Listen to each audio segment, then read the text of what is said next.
Hello everyone, welcome back in your business study class. Today we will start our new chapter, that is company organization. Company organization. Now what is the meaning of company organization? It is a that form of business organization which is willingly established by a group of peoples. It is that form of business organization which is willingly established by a group of peoples with the motive of earning profits. कैसे establish किया जाता है? willingly, अपनी इच्छा से join बनाया जाता है इस ऑर्गेनाइजेशन को. किसी के ऊपर कुछ कंपल्शन नहीं है. ठीक है. It is a business organization which is willingly established by a group of people, not by a one person. In this form of business organization, owner are many, a group of peoples. एक person owner नहीं है, या दो नहीं है, या तीन नहीं, बहुत सारे लोग ओनर होते हैं. Group of peoples. Okay. And its purpose is to earn the money. और उनका पर्पस क्या है? मनी अर्न करना. Okay. Now what are its feature? First feature, incorporated association of person. Company organisation is a incorporated association of a person. दो तरह की business organization होती हैं. One is incorporated and other is non incorporated. Okay. Incorporated means the organization for which registration is very compulsory. Incorporated का मतलब होता है registered, किसी भी चीज को रजिस्टर्ड करवाना. तो वो ऑर्गेनाइजेशन, बिजनेस ऑर्गेनाइजेशन जिसका रजिस्ट्रेशन कंपल्सरी हो, उसको हम बोलते हैं incorporated organization. And this is the incorporated form of business organization, means its registration is compulsory. And the next thing is association of person. एक एसोसिएशन है पर्सन्स का, group है. ये एक कैसा ग्रुप है? जो रजिस्टर्ड होता है. A group of person whose registration is compulsory. Registered association of person. Company organization कैसी है? Registered association of person.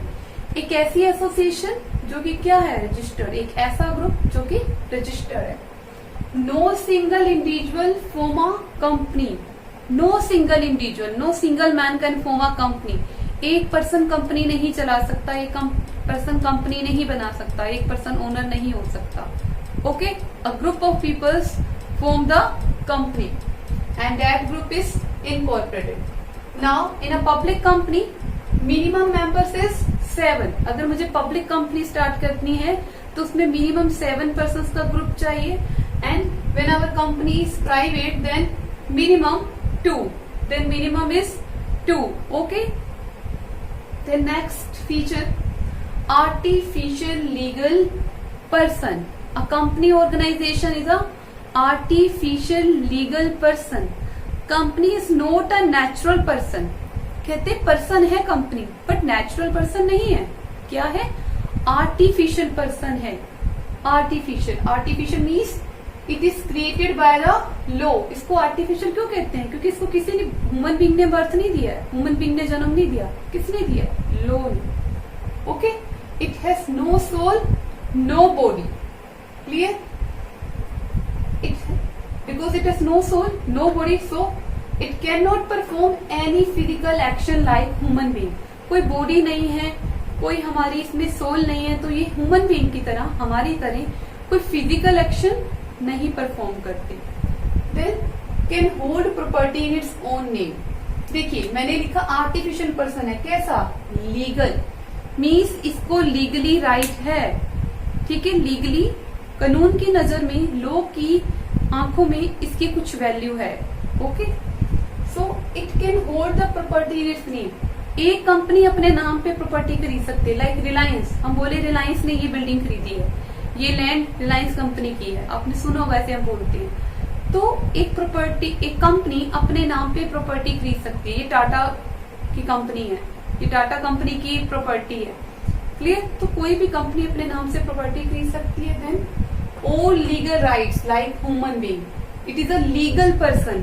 जैसे एक ह्यूमन बीइंग को लीगल राइट्स होते हैं, आप किसी पे केस फाइल कर सकते हो, आप पे कोई केस फाइल कर सकते हैं, आपके पास लीगल राइट है चीजों के.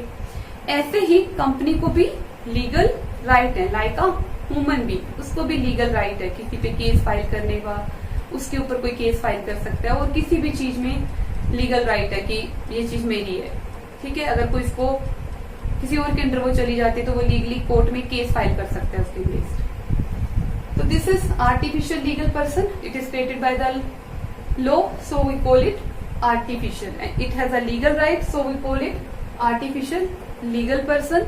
ह्यूमन बीइंग की तरह कोई फिजिकल एक्शन नहीं करता है ये, ठीक है, और इसकी कोई सोल और बॉडी नहीं होती है। Then third is common seal. Common seal, as we see earlier that it is a artificial person, not a natural person. अब कंपनी क्या है? Artificial person, so it is not able to put their signature. Company signature नहीं कर सकती, उसके हाथ नहीं है, ठीक है, उसके पास हाथ नहीं है, वो आर्टिफिशियल पर्सन है, नेचुरल नहीं है। As it is artificial, so not able to put the signature. But अगर अब कंपनी कोई कॉन्ट्रैक्ट कर रही है किसी के साथ, तो फिर क्या करें? साइन तो कर नहीं सकती। जब भी हम कॉन्ट्रैक्ट करते तो हम नीचे सिग्नेचर कर देते, यस मैं इस कॉन्ट्रैक्ट में जितनी भी बातें लिखी उससे रेडी हूं।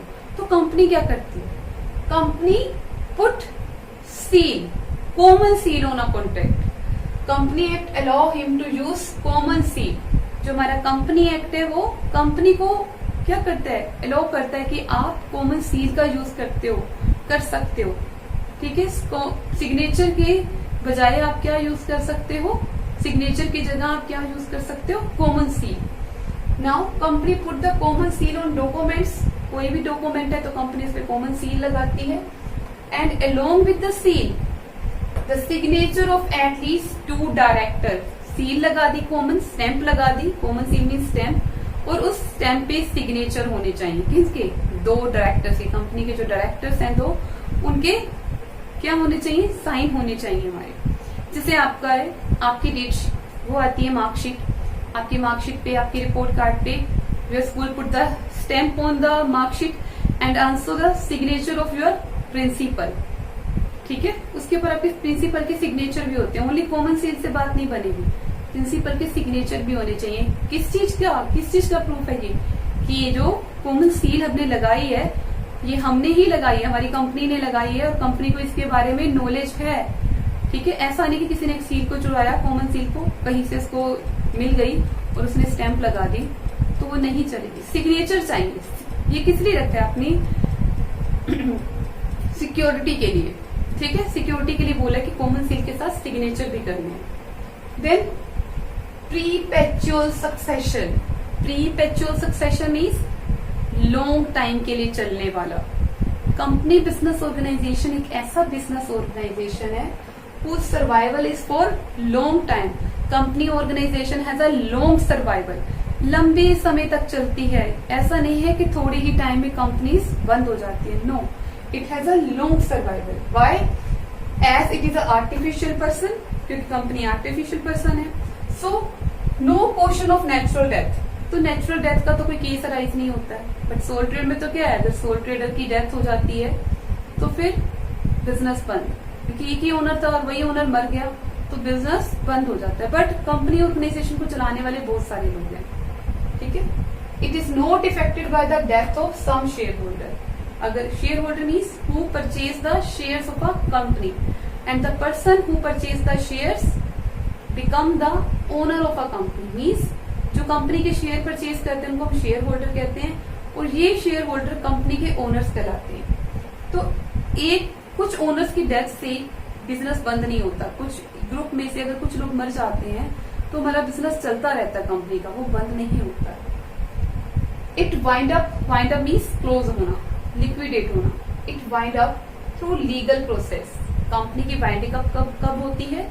कंपनी बंद कैसे होती है? लीगल प्रोसेस के थ्रू, क्योंकि हमने ऊपर पढ़ा ये लीगल पर्सन है, तो इसकी वाइंडिंग अप पे किसके थ्रू होगी? लीगल प्रोसेस, कानूनी रूप में होगी। ऐसे नहीं भाई बंद कर दो, पूरा एक प्रोसेस होगा, एक प्रोसीजर होगा उसको बंद करने का। Clear? Then last, fifth, separation of ownership and management. Separation of ownership and management. हम एक सिंपल बिजनेस की बात करते हैं। हमारे फादर का बिजनेस है तो हमारे फादर ही ओनर होते हैं, हमारे फादर ही बिजनेस को मैनेज करते हैं, परचेज भी करते हैं, ठीक है, सेल भी करते हैं। अगर हमारी फैक्ट्री है तो मे बी वो प्रोडक्शन से रिलेटेड वर्क भी करते हैं, फाइनेंस से रिलेटेड वर्क भी करते हैं, फाइनेंस को अरेंज करना है, अगर अपने पास पैसा कम है तो बैंक से लोन ले लेना, तो सारे काम वही करते हैं जिसमें एक पर्सन ओनर हो, सभी काम वही करेगा। बट कंपनी ऑर्गेनाइजेशन में ओनरशिप अलग होती है और मैनेजमेंट अलग, मतलब ओनर्स मैनेजमेंट नहीं करते। व्हाई?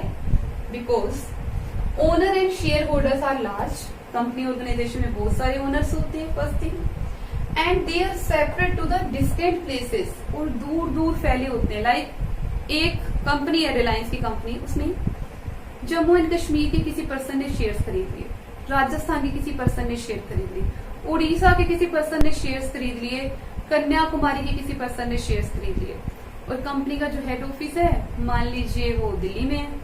तो लोग तो काफी जगह फैले हैं, जिन्होंने शेयर्स खरीदे वो मालिक बन गए, मैंने बोला आपको। तो ये काफी जगह फैले हैं, पूरे दूर दूर फैले हैं, तो ये लोग बिजनेस की एक्टिविटीज को नहीं देख सकते हैं।